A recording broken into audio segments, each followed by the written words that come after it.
I know that those of you who are regular viewers and listeners will remember that when the so-called Respect for Marriage Act, I like to call it the Disrespect for Marriage Act, passed last December during the lame duck session of Congress, it did so because a faction of Republican senators voted for it.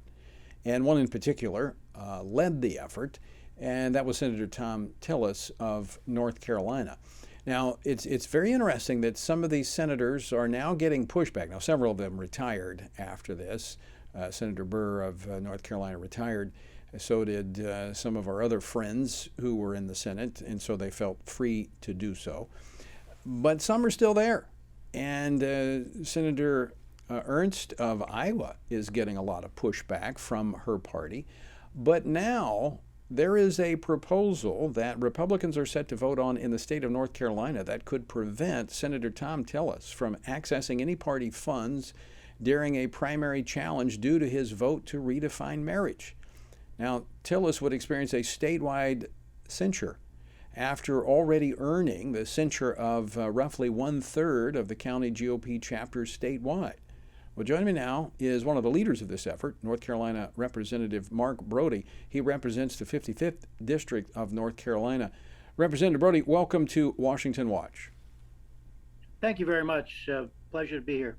So tell us about the proposal that is moving throughout the state of North Carolina. Well, I believe it's similar to those that have gone county by county now. Just last Saturday, my county, Union County in North Carolina, probably one of the bastions of Republican support, voted overwhelmingly to censure. And it basically states, just like what you said, was that censure being the only real remedy that we have, states that he wouldn't be allowed to access any of the Republican resources in order to run for an election in North Carolina. So do you think that Senator Tillis expected this type of grassroots response? I would step out on a line and say I think he did.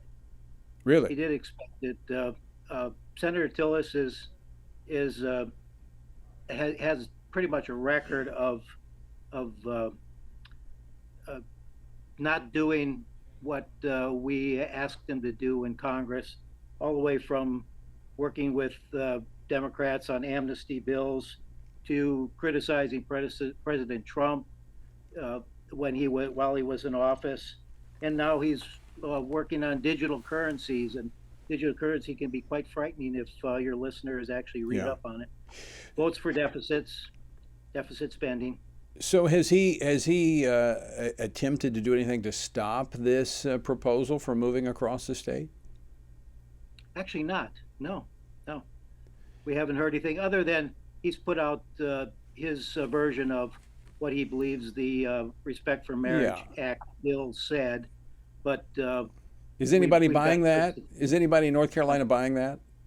Well, there are those who are very loyal to Senator Tillis, and they buy it. But for the most part, you can see by those votes for censure that most people aren't.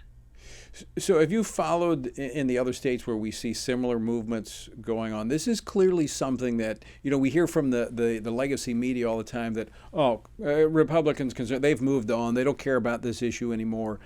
I've not seen this very often, that where you've seen states taking on their own elected representatives who have voted in such a way that runs counter to what these elected representatives have done back home.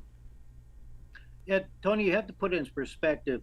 If you're talking about deficit spending, you can be angry at it, but this isn't something that reaches as deep into the loyal base of the Republican voter as what he did as defining marriage.